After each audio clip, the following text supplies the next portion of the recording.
Thank you all so much for joining our telephone town hall meeting. This is Congressman Matt Gaetz, and I'm speaking to you live right now from our office in Washington, D.C. Hundreds of you have already joined our call, and if at any point you're going to have a question or a comment for me that you'd like to address or share, press *3 at any time. What'll happen then is you'll go into the queue for one of our screeners so that we can batch different issues that we want to address. So again, press *3 if you've got a thought or idea you'd like to share with me, Congressman Matt Gaetz, as we begin our live telephone town hall meeting. We're also dual streaming this event on Facebook Live right now, so you can go to our Facebook page, and if you've got questions or comments, just put them into the comment box on Facebook, and we'll have a staff member run them in, so we'll occasionally be taking questions and ideas from those of you who are on the phone, who are pressing *3 as more folks are joining. And again, we'll also take comments or questions from Facebook directly from the comments section, so just put those in and we'll be sure to get right to it. Again, this is Congressman Matt Gaetz, for those of you who are just joining, and this is our live telephone town hall meeting. I cannot wait to update you regarding some of the important activity that's going on in Washington, D.C., and particularly with President Trump. I've been working in Congress to fight alongside President Trump to help execute the America First agenda. And there are two particular issues I want to discuss tonight. And again, if there's any issue you want to talk about, just press *3 and we'll get you in the queue. But the two issues I wanted to lead off with were the issue of China and then illegal immigration. I really felt like during President Trump's campaign, talking about getting tough on China for the benefit of your average American worker was essential to what Donald Trump was doing. And I'm excited to share with you that just today, President Trump issued an order demanding fairness from China on issues where they are stealing our intellectual property. You know, for the last 10 or 20 years, we've been told, well, sure, all these free trade agreements, they will help China increase their manufacturing, their textiles, but the United States will always win because we will have a technological advantage. The problem is that China's been stealing our technology. So President Trump is putting tariffs on Chinese technology so that they cannot steal our stuff and then dump cheap products into the United States to manipulate our markets. And he's also limiting the extent to which foreign investment is going to be able to be allowed so that China can get their nose under the tent to steal our stuff and then commercialize that research all over the world, hurting American innovators. So I'm glad that President Trump is standing up for American innovators and standing up against China. We're going to talk about illegal immigration in a moment, and I know that's very important to many folks. But first, I wanted to get a sense for, the over 1,000 people that we currently have on the phone right now. We're going to be taking several polls, and I want to know how you feel about the job that President Trump is doing as our president here in Washington, D.C. So on your touch-tone phone right now, if you approve of the job that President Trump is doing, press 1 now. If you disapprove of the job President Trump is doing, press 2 now. And if you're undecided or need more information, press 3. So we'll get a quick sense about whether or not folks think they're being well served by our president. And while we're collecting the information on that polling, I also wanted to give you an important update from our border. I believe that the Congress has fundamentally failed President Trump by not passing funding for a border wall. We made a promise for a border wall. That was what was central to this election. And in the House of Representatives, I feel like we've done our job to fulfill that promise. We have passed legislation to give President Trump funding for the border wall unattached to any other issue. But unfortunately, Democrats have been obstructionists. And the United States Senate in particular has not even taken a vote on a border wall. Look, I would be able to live with the outcome if funding for a wall didn't pass. But what I think is outrageous is on an issue that is central to our president and that was central to the last election, that we have not gotten a vote in the United States Senate. So I want to talk all about that. First, let me give you guys the sense of the folks who are on our call now, close to 2,000 people, and 88% support and approve of the job President Trump is doing. About a 7% disapprove, and about 6% are undecided. So still folks are entering those results, but overwhelmingly supportive of the job that President Trump is doing. And I'm incredibly grateful for it as well. I would count myself among the vast majority of you who believe that the president is leading boldly and the Congress needs to do more to have his back. We've got some callers right now who've already pressed *3. So again, if you're just joining us, you have a comment or question, this is United States Congressman Matt Gaetz calling you live from my Washington, D.C. office. Also on Facebook, if you got a question or a comment, you could just add it to the comment section. But as you're doing that, I'm going to first go to our first caller, Taryn. Taryn, thanks so much for being with us. What's your question or comment? Well, thank you. My comment is, I thank God for you. You have done so much since you've been in office. And you're really working for us. You're getting things hashed out, getting to the bottom of all this illegal stuff that's been going on. And I'm a former Air Force vet and also a former Florida State Trooper. I appreciate people like you. And I hate to see you leave Congress, running for governor, but I will support you in anything that you wish to do. Well, I have to tell you, Taryn, you're gonna have to keep me for a little while longer in Congress. I think that's my friend Ron DeSantis who's running for governor, and he does a great job. But if it's all the same to you, I'd like to stick around and keep fighting for Northwest Florida. Yeah, I'm sorry, I got it mixed up on that. No problem. Well, thank you so much for your service, and we're going to keep fighting alongside the president. Any thoughts, any message that you'd have me share with President Trump the next time I chat with him? He is doing such a great job, and tell him to hang in there, that we, the people out here in the field, appreciate him, and we appreciate what you're doing, and thank you so much. Great. Well, thank you so much, and appreciate the positive feedback. If you'd like to share a comment, an idea, even a criticism, you can press *3 at any time, and we'll make sure to get you right on. We've got the next caller is Brian from Shalimar. Brian, you with us live? All right. I think I'm having a little problem getting Brian on the line. But I also wanted to address this important issue of illegal immigration that really the president has taken a lead on. Right now, I needed to share some data with you. This is directly from the White House. The numbers from last month have shown a tripling in the number of people who are attempting to illegally enter our country compared to the last year, a tripling of the number of people. Now, the reason that's the case is because we've had a number of loopholes in our immigration laws that invite people across our borders illegally. President Trump has been working to close those loopholes so that gang members, potentially people who are associated with terrorist organizations, don't cross our borders without any prize or without any consequence. And so again, I think it's very important that we support the president's efforts on illegal immigration. It costs our country over $270 million a year, according to Numbers USA, to actually deal with the cost of illegal immigration. And I'm truly hopeful that we'll be able to support the president's agenda on that to get that issue under control. I'm going to see if we've got our phone line back together. Brian from Shalimar, you there with us? Yeah, Congressman Gates, how are you? I'm great. Thanks so much for tuning in tonight. Yeah, no worries. Thanks for the call. I appreciate being a part of the discussion. And I just wanted to take the time out, like the previous guy, to thank you for the hard work that you're doing. Things are getting really ugly, and I equate all of this to trench warfare. And every time I see you on the news or get an email from you, it makes us feel good that somebody is like you out there fighting and trying to drain the swamp or do what you can.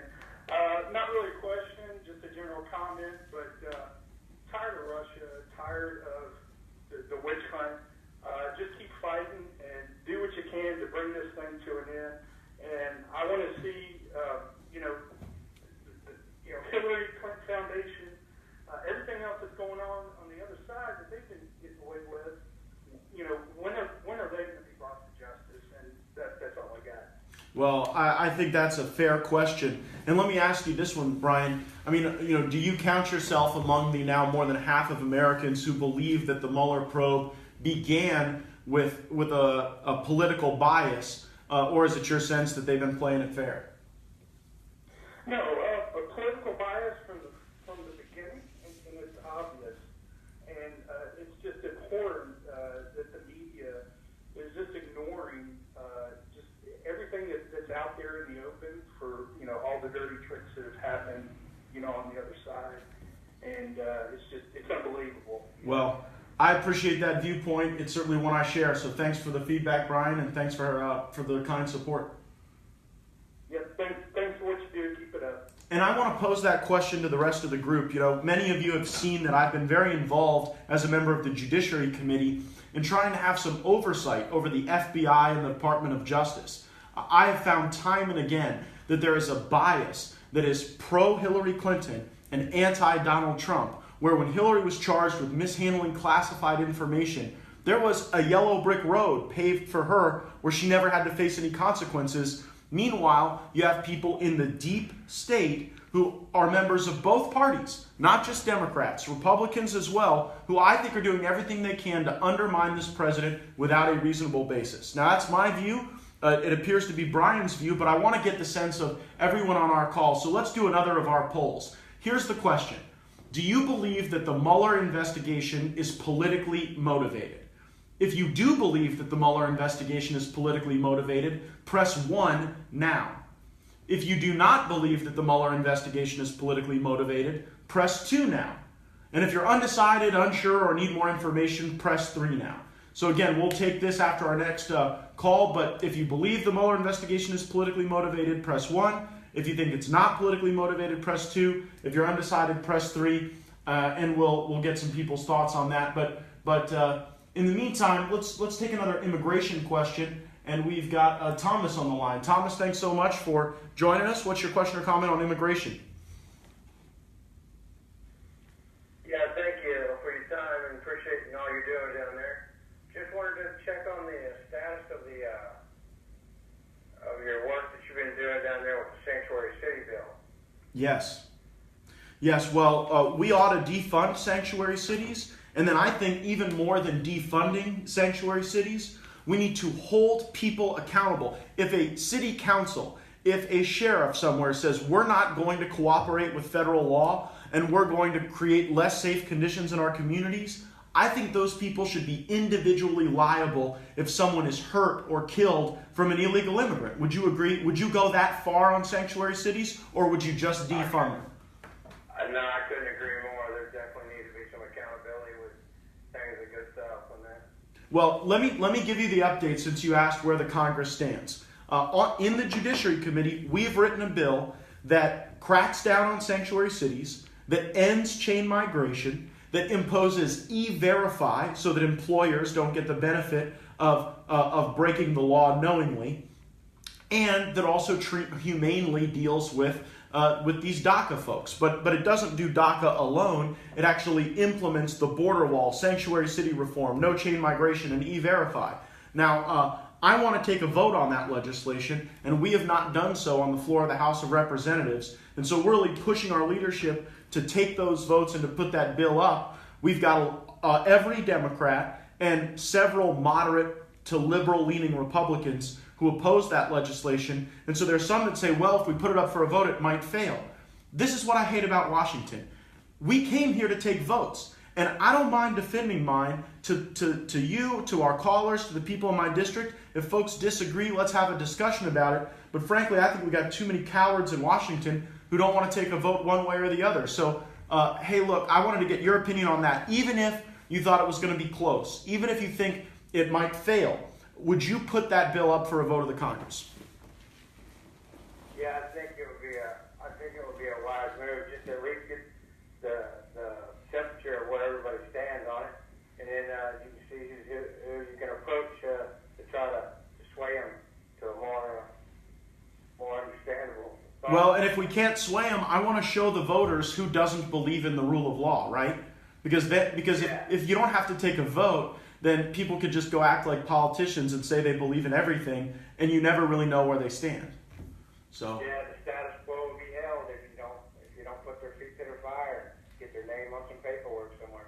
You got it. Well, hey, thank you so much, Thomas, for the call. And you know, that's a true dynamic about a lot of issues here in Washington that frustrate me. You got to put folks' feet to the fire. You got to get people on record. And at the end of the day, we should be willing to disagree with each other on an issue or two, but we shouldn't be willing to accept politicians who are unwilling to take a tough vote. I want to get back to our poll question. This was whether or not folks on the call, now over 3,000 participants, 89% of you, 89% agree with me that the Mueller investigation is politically motivated. Only 5% disagree, and 6% are undecided. So very compelling, and I think that you guys are on the right track, that this was a rotten investigation from the start, and that it's based on a false premise, and it's really there to distract our president from the important work that he needs to be doing.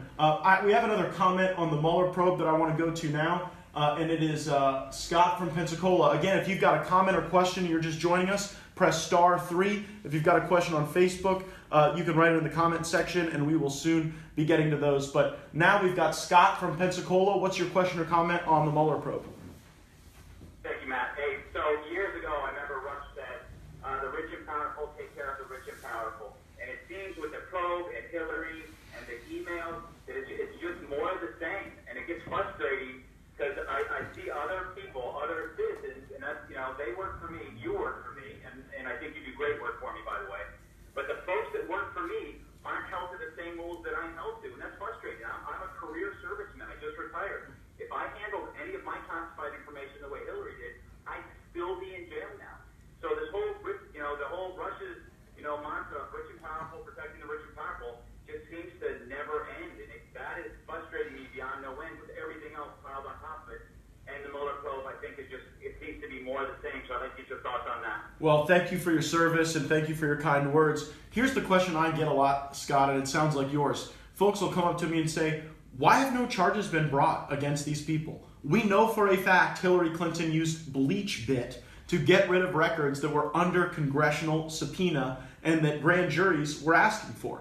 We know for a fact that money started at the DNC and then migrated over to get a warrant to spy on Carter Page. We know for a fact that Rod Rosenstein signed a renewal of a warrant to spy on an American citizen, even though he knew that the source of that information, Christopher Steele, had already been lying to the FBI, had already been deemed uncredible, and they didn't tell that to the judge that they were getting the information from.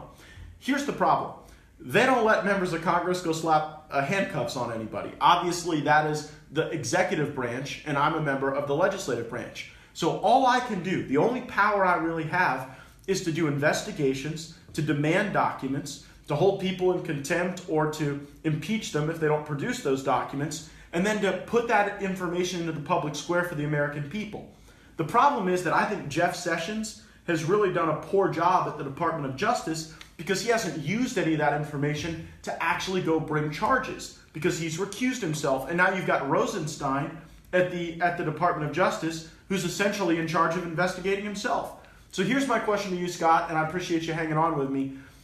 Do you agree that we need a second special counsel so that you get away from the swamp creatures of D.C., you get away from the current employees of the Department of Justice, and you get a true independent look and a true person with the ability to go and bring charges? I'll give you the last word, Scott. If it had, and I agree, I'm glad you brought up Sessions because he has been a disappointment. So thank you for bringing that up. And regarding your question, if it has subpoena power, correct? It has to have subpoena. Absolutely. Power to do subpoenas and bring charges. Absolutely, yeah. No, something has to stop the cycle. I had an apple that I worked for that always asked, so what? Hillary sent herself classified emails, so what? And we have to have something that finally answers that question. And, thank you for trying to bring it. Well, hey, thank you, Scott. And again, thank you for your service and for tuning in with us. Our next question is a great question that we got from Facebook. Again, if you're on the phone, you can press *3 for a question or comment. If you're on Facebook, you can leave your comment anywhere in the comment section because we're streaming live. This question comes from Bennett Trailer, and it says, Congressman Gates, what do you think is the best way to get the balanced budget while at the same time building the wall, defunding Planned Parenthood, dealing with China, and working to revamp immigration? So, Bennett, first of all, you've done an excellent job in your question at laying out the Trump agenda and the things we promised. And, I always tell the president, all we have to do for people is the stuff we promised we would do, and this is a pretty good list. So on a balanced budget, let me first tell you, I'm a member of the Budget Committee, and I am amazed at how willing members of Congress are to deficit spend. It's like the easiest way to get bipartisanship in this crazy town is for Republicans and Democrats to agree with each other to borrow more money against the future of the next generation. I've come to the conclusion here, as I've been fighting for conservative budgets and been unsuccessful at getting them passed, that we need a constitutional amendment that demands that Congress pass a balanced budget. Congress will never do this on their own. And if we wait around for Congress to impose limits on themselves, we may lose the country that we're fighting for. And so that's why when I was in the Florida legislature, I was one of the sponsors of the legislation adding Florida to the list of states willing to participate in a limited constitutional convention on two issues: a balanced budget amendment and term limits. I believe if we did those two things, we could solve about 80% of the problems in the country. When it comes to building the wall, I mentioned earlier, the House of Representatives passed a $20 billion appropriation to work on the funding of that wall. And unfortunately, the Senate wouldn't even take a vote on it. So please call our senators and tell them we want to see a public vote on building the wall. On the issue of Planned Parenthood, this is an area where I think Republicans failed in the Congress. In the last 2,300-page omnibus legislation that I voted against, your Republican majorities in the House and Senate kept funding for Planned Parenthood. That is outrageous, and it violates a promise we made. So I think we've got to keep holding folks' feet to the fire. We should not have voted on that legislation that nobody read, and it's very disappointing. Dealing with China, I'm very proud of what the president's already done. Look at the announcement today, cracking down on the thieves in China who are stealing American intellectual property, putting tariffs so that the benefits of stealing are not as strong, and then also ensuring that China cannot come and make investment in the defense supply chain or other dual-use technologies that could help their military. So again, very good question, Bennett. Appreciate it, and looking forward to getting more questions from Facebook as those roll in. Let's see. You know what? I'm going to stay on the topic of illegal immigration, and we've got a question from, I believe it's Stephen from Crestview. Stephen, thanks so much for joining us this evening. Yes. So first, I do want to thank you for the job done. I do believe that economically, on trade, we're doing better than we have in a long time. But really, truly, immigration is vital to what's going on right now. And I'm sure you're already aware, but Florida is a critical state for elections. It carries 29 electoral college votes, and it plays a major part in presidential elections. And due to illegal immigration, and due to a lot of Democrats and some Republicans encouraging these illegals to move into swing states, specifically into the sanctuary cities, in the swing states, we're on the verge of losing Florida demographically. Now, if this happens, we may never win another election again. Now, I want to ask you, is there any legislation that's on the ballot to either end the sanctuary stuff or to close up our borders? Well, hey, great presentation of the case. There is not anything on the Florida ballot. The Constitutional Revision Commission just approved their final list of amendments, and they did not put anything on the ballot. Your concern about illegal immigrants ultimately voting and swinging elections should be way more of a focus than it is. Our first line of defense against illegal immigrants voting are strong voter ID laws. So you can't, walk into a supervisor of elections with a note from your mom and vote, that we know you're here legally. In Florida, we've passed very good voter ID laws, but I worry that while we may be protecting the integrity of the vote, and while we have very good supervisors of elections, very good in Northwest Florida, if you look around the country, that's not always the case. And our lives could be affected if there are not those strong laws to protect the integrity of the vote. So I think, look, I'm a 10th Amendment guy. I'm a states' rights guy. I think the federal government should only act when we have to and when it's constitutionally justified. But there is a national interest in protecting the national vote. And I think we should strengthen those voter ID laws. But as for putting stuff on the ballot, I think that California might have put something on the ballot. I'm not sure about that, but I know that we have it in Florida. I'll give you the last word, Stephen. Okay, so there was an act that was brought up that didn't go very far, but it was called the RAISE Act. And it was a very, very good piece of legislation. Yes. Very happy to see something like this being discussed. And it was talking about moving to a merit-based immigration system. Yes. It's basic, it's just common sense. It's something we should have done decades ago, and we've been, fumbling along with this immigration system where just anybody can come in. Now, the RAISE Act, it didn't get, enough votes in the Senate to pass, but I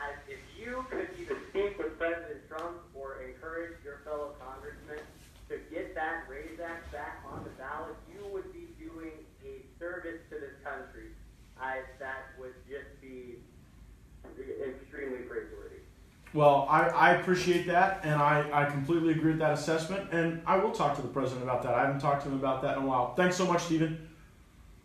Thank you. Let's see, our next caller, I think we've got somebody from my hometown of Fort Walton Beach with some questions about the issues we've been discussing. Billy in Fort Walton Beach, thanks so much for chiming in. Matt, this is Billy Michael. Good to hear from you. Pardon me? Good to hear from you. Thanks for joining. Look here, I'm a supporter of yours, but there's three questions that are really bothering me, and you know, it's I've looked at these things and studied them, and my blood pressure can't take much more of watching. What are we going to do about Schiff, Schumer, and Pelosi and the lies that they're spewing? Why don't we stand up to them and let the American people know that these people are not telling the truth? Amen. And they're not. And I want to know, what can we do?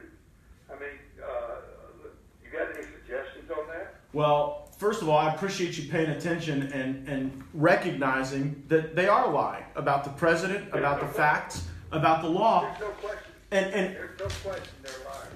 well, and it's pretty hypocritical, right? You mentioned Adam Schiff. Now, we've all seen how the FBI and Department of Justice abused this FISA process. How they went to a secret court, lied to a judge, got warrants that they never should have gotten, and then used that as a basis to go launch this crazy, distracting Mueller probe. We all know that. But here's what is pretty ridiculous. When Obama was president, Adam Schiff filed a bill to create more transparency in the FISA process, to give the president a power to appoint FISA judges. So I thought, well, heck, if that will help, I don't care that it was the idea of a Democrat. I'll go take that and file that bill to give President Trump the same powers that Adam Schiff wanted to give President Obama. And would it surprise you to know, Billy Michael, that Adam Schiff would not co-sponsor his own bill that I filed because you know, anything that didn't help Obama, they wouldn't support. So I'm going to keep calling him out. What's that? Like Schumer. Oh, well, It's like Schumer, you know what I mean? He voted in the past for half the stuff that President Trump wants to do now. He's against all of it.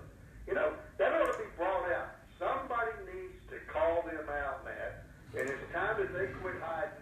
And I know government moves slow, but I'm going to tell you what, one thing that you have done that I like, we've got to get it moving to where we've got people realizing what's going on, because we're in trouble. I mean, not Republicans, Democrats, the United States of America. You know, we're in trouble, and it's just like this Russian thing. What a joke. I mean, we spent what, $40 million, I think, and you know, what have we got out of it? Nothing. It's a joke. no, I hear you. Why does Congress, okay, instead of the president have to worry about, why doesn't Congress step in and say, Mueller, you're gone. Well, You're gone. We don't need you no more. This is the way it's going to be. well, that's what hey, Billy, that's the legislation I filed. I filed legislation telling Mueller to put up or shut up. If you've got facts, bring them. If you don't, let's wind it down. There are 435 members of Congress. How many co-sponsors do you think I've got on that bill? None. 3. I got 3. So, you know, what that tells me is that the American people see what's going on. Heck, on this call, 89% of the folks who answered our survey believe this is politically motivated. But I think inside of Washington, D.C., we got a lot of gutless Republicans who aren't willing to call a spade a spade. And, you know, people ask how I've gotten a little more publicity than most brand new members of Congress. And I think it's because I don't mind going on television and telling people what I see in front of me. And you're absolutely right. It's like, okay, it's like Bill Nelson. You go back and you look at everything he's done absolutely nothing. And I have a real hard problem, Matt, trying to figure out why people vote for Pelosi. Sure, I mean, they don't do anything but hurt. You know, she's got money because she married money. Okay, you know, and everybody seems to think, oh, money buys. But you know what? The people of this country are being left in the wind. And this sanctuary city stuff, we just need to say, this ain't going to happen. This is against the law. We got to quit running from everything and start standing up to people and saying, this is the law. I'm not talking about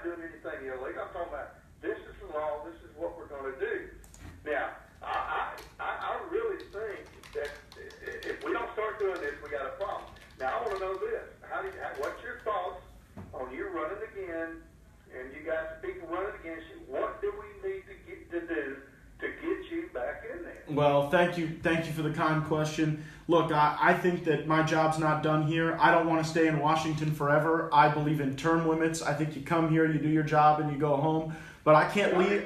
I can't leave the president without someone having his back. And like you've correctly pointed out, there are not a ton of Republicans in Washington who are really willing to stand with this president against the deep state every day. And the deep state. Matt, let me take Matt. Excuse me. Let me interrupt. Sure. Okay. You can go down through there, and I've been in this business too long. I can see. I've been in politics. I can see what's going on. McCullough, Ryan. I can name them all to you. They're not for President Trump. Okay. You can count them out as being true Republicans. They are what I call bench warmers. Yeah. Whichever the way the wind's blowing is to where they sit.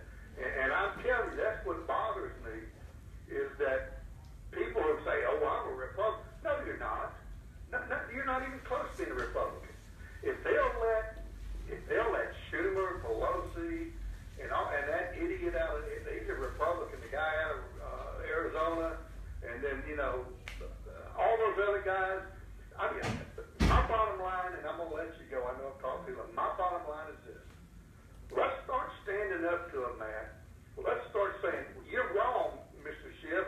That is not what was said. Why are you talking about a confidential meeting when you're not supposed to?" No, I hear you. Well, hey, I appreciate the kind words, and I'm gonna keep fighting them. All right.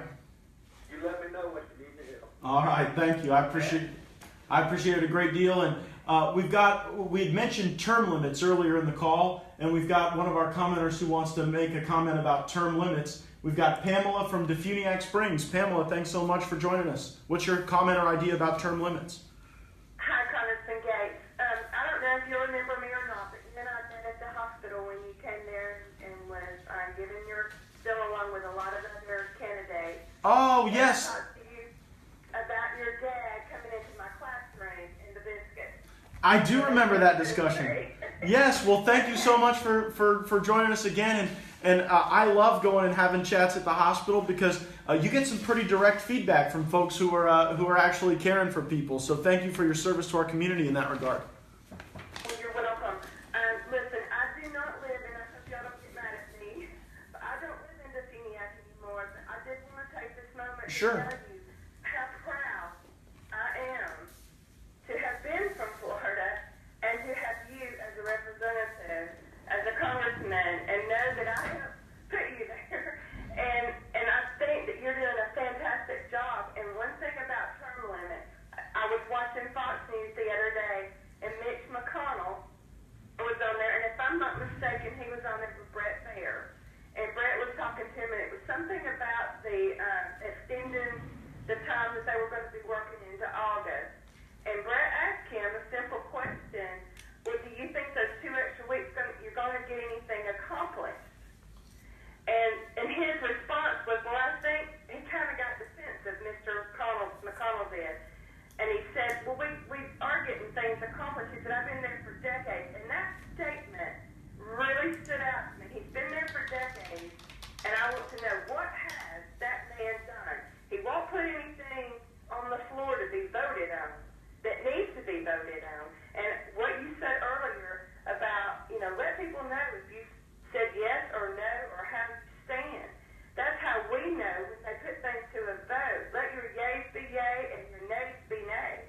But let it be known. Well, you're right. It's a bunch of cowards. I mean, look, I hate to have to talk bad about colleagues who serve with me in the Congress, but y'all deserve to know the truth. And the truth is, over in the Senate, they would rather not do anything and not take any votes and act like they can be all things to all people rather than actually show what they believe. And I walk the halls of this place every day, and I see the murals and portraits and sculptures of patriots.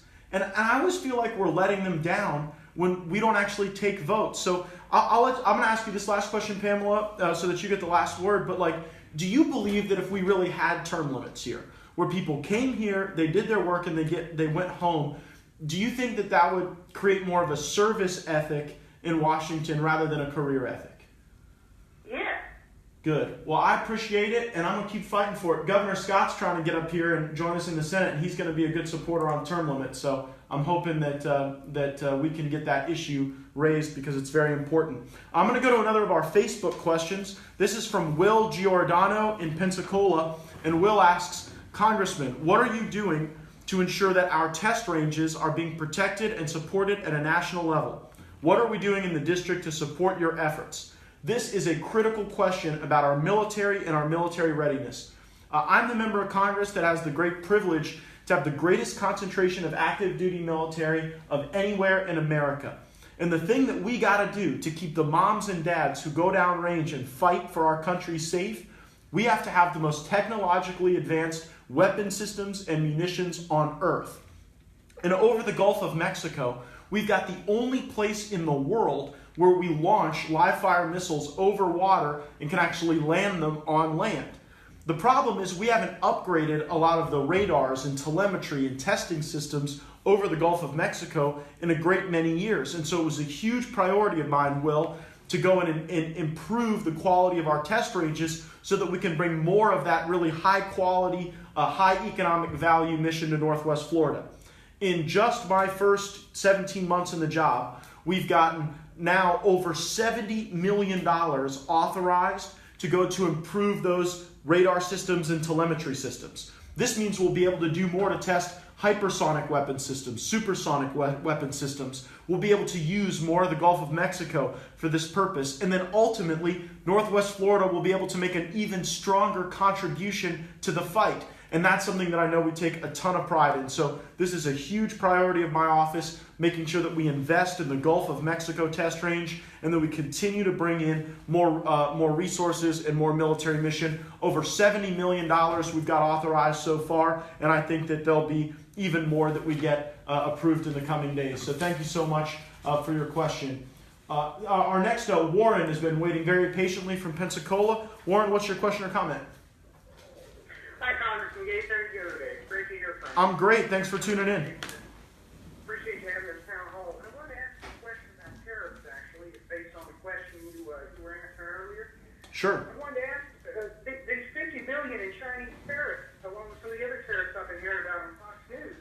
I mean, these tariffs are ultimately a federal tax that taxpayers like you and me are going to have to pay, aren't they? So how can you support a tax increase? Well, I don't view it that way. I think that China has been taking advantage of our country on trade policy for at least a generation, and they go do it. They go create protectionist systems, and then they go steal our stuff. And so I don't think that it's a good thing for the American economy if China floods cheap goods, takes over an industry sector, crushes it, and then raises prices. This is exactly what they did with solar technology. The United States was way ahead on solar. And what China did was they went and stole a bunch of the tech, produced it at mass scale, dumped it into the U.S., killed a huge portion of domestic solar manufacturers, and then after they did that, they started jacking up prices. So at the end of the day, we end up paying more as a consequence of those bad policies, and we lose American innovation. But I'll give you the last word if you've got a different view. And again, thank you so much for participating. Well, I understand where you're coming from, Congressman. It's just that it seems to me when we talk about protecting companies in America, what we're really doing is protecting left-wing companies like Google and Facebook from Chinese hackers when they should be bearing the cost of doing that themselves. Well, that's a fair point. Providing more money to the federal government in exchange for their benefit. And that's the way I feel. I feel like ultimately the American Revolution was first and foremost that getting the freedom of free trade for Americans. Buy and sell what they like at the lowest cost possible. So it's the way I feel about it. But I appreciate your time, Congressman. Thank you so much, and thank you for the feedback. I wanted to go to a question we got on Facebook from Paul Hinkins, and this is an issue that we've been working on a great deal. The question is, when are we going to get veteran access to medical cannabis? As many of you know, at the VA right now, there is a gag rule to stop VA doctors from even being able to talk about medical cannabis. Now, we know that our veterans are particularly susceptible to various types of PTSD, where there's been exciting research that medical cannabis can be helpful, traumatic brain injuries, and other areas. And so I've introduced legislation called the Medical Cannabis Research Act. Now, this doesn't make recreational cannabis available to people, but it does say that veterans should have the right to have consultation with their physicians about medical cannabis. And maybe it'll work, maybe it won't. I think the side effects are very minimal compared to the combat cocktail that so many of our veterans are put on. But I want to put this to all of you who are on our call. I want to find out if you support veteran access to medical cannabis. And I know there are a variety of forms that can take, but I just want to get your broad feeling on this question. So if you believe that veterans should have access to medical cannabis through the VA, press 1 now. If you think that veterans should not have access to medical cannabis through the VA, press 2 now. And if you're undecided or you need more information or more detail, you can press 3. Again, the question is about veteran access to medical cannabis, and it was a question that was ripened by Paul's question from Facebook. Then we'll get into it, unpack it, and talk about it. But while you're answering that question about medical cannabis, let's see. We've got a question here about the Fed from Jerry in Pensacola. Jerry, thanks so much for joining us. Okay, thank you for what you're doing, Congressman. Thank you. What's your question or comment? My question, are you going to do anything about eliminating the Federal Reserve? I see on YouTube that you see how it actually works as a scam. And I know I worked at civil service. Civil service was not for profit. Now, there's a margin they had to have when they worked on aircraft. But the Federal Reserve is for profit. There's a big difference. If it was civil service printing the money, you'd be doing it for a whole lot less. Well, What you're having to pay to the Federal Reserve. Well, thank you so much, Jerry, for your question.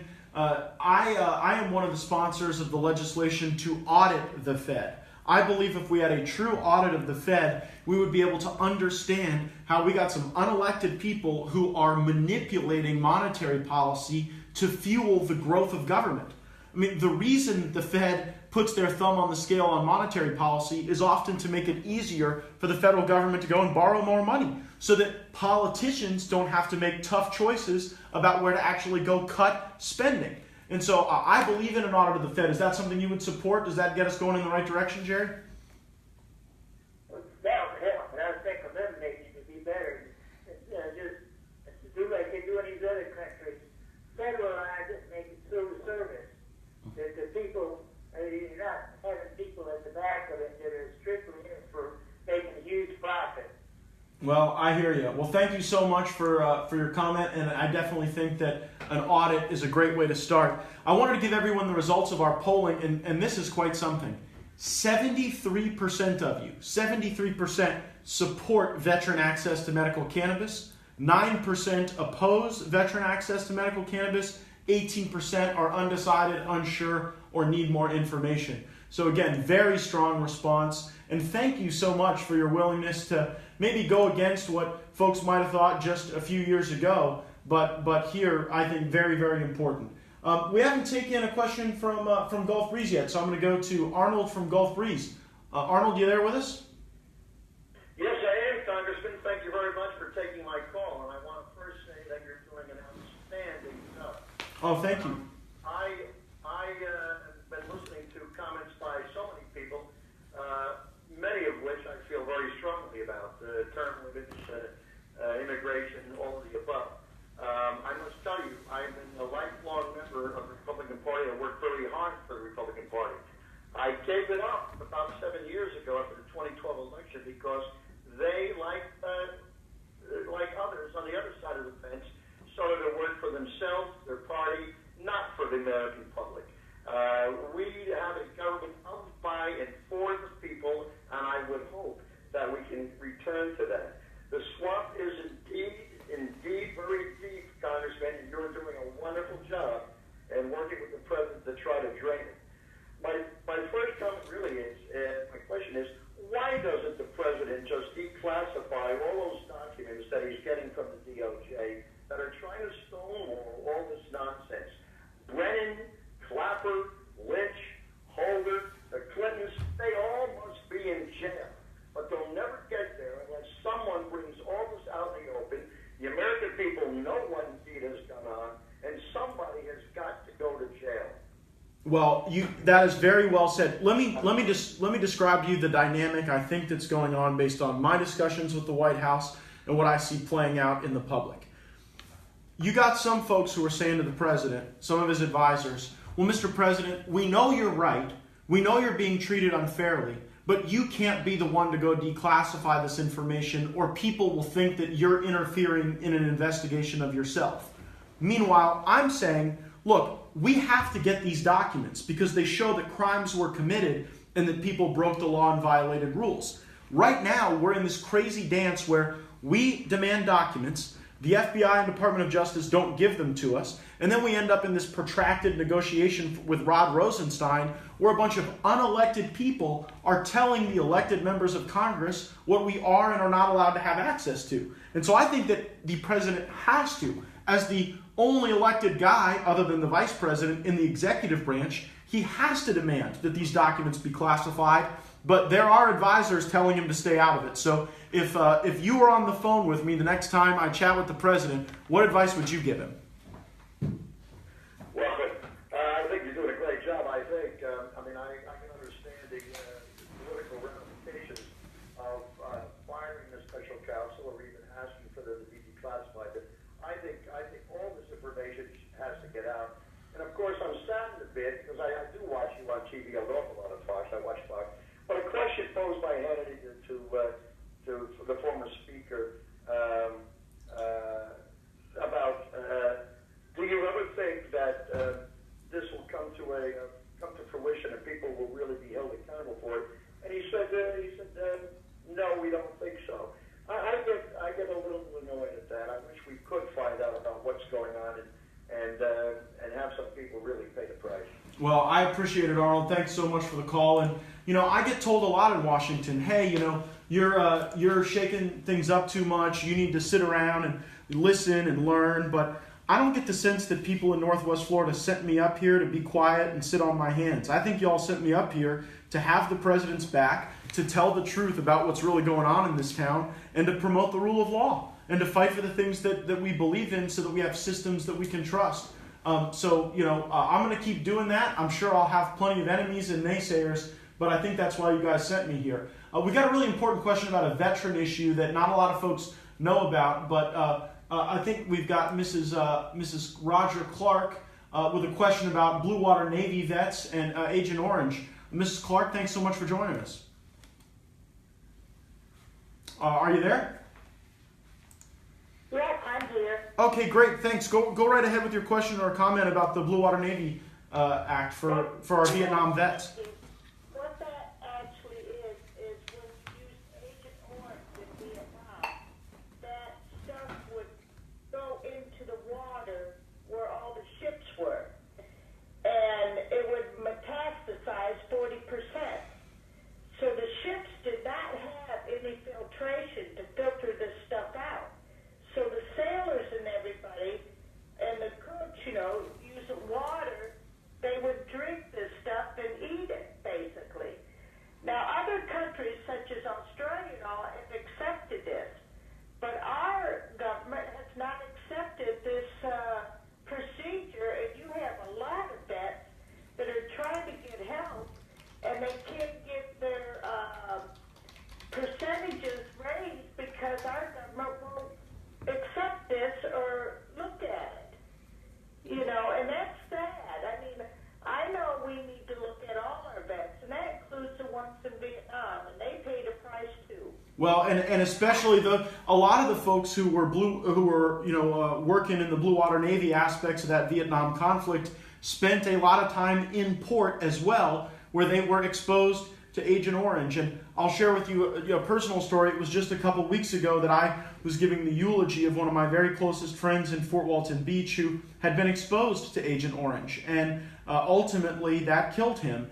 And so we feel this in our community because we have so many people who served in the Vietnam War who have these challenges.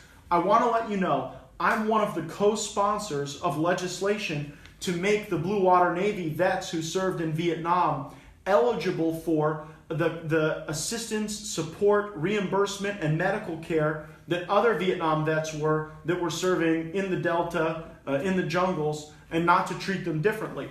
The good news is that we've got a ton of bipartisan support on this issue, Republicans and Democrats coming together. And what we need to do is we need to get the Veterans Affairs Committee to schedule a vote on that bill. But I wanted to at least let you know I am one of the co-sponsors, and I am working with Republicans and Democrats on it, okay? Well, I thank you very much for that. My husband and I both serve this country. I know we're not perfect, but I think you and Trump are doing a wonderful job. And I do pray for you because we need to pray for our country and our president. Oh, thank you. The only other thing...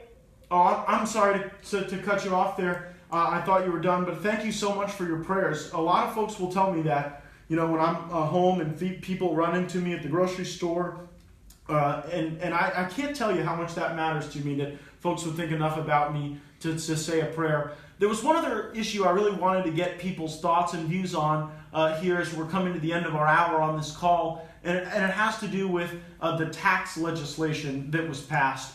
We right now are in the Trump economy where we're doing far better than Obama told us we could ever do, with lower taxes, more competitive businesses, more jobs. Over 5 million people in the United States have gotten a pay raise or a bonus since the tax cut, and I think even more are coming. And so I wanted to get the sense of people's reaction to that.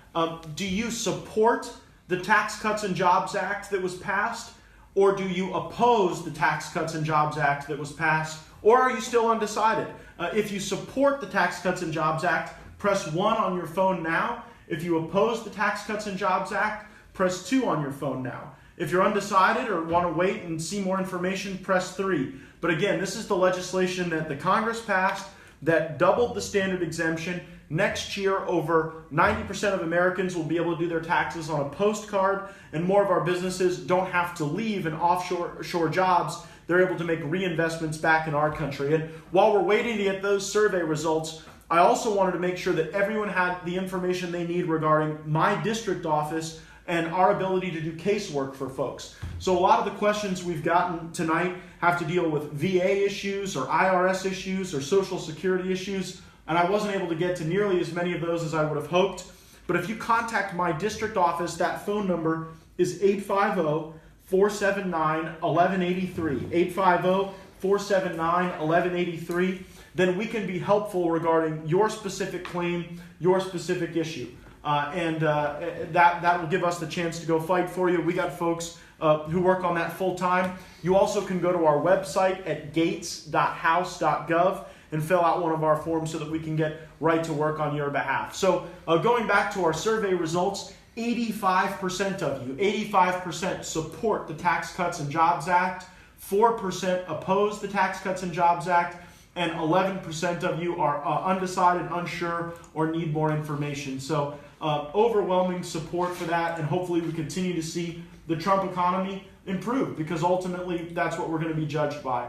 I want to thank so much all of you who've joined us for this call. We still have, over several dozen questions I was unable to get to, but at the end of the call you can leave a voicemail, and either me or a member of my staff will get back in touch to answer your specific question. This is Congressman Matt Gaetz, live from Washington, D.C. I love having the chance to represent all of you. Thank you so much for your participation. This concludes our telephone town hall meeting.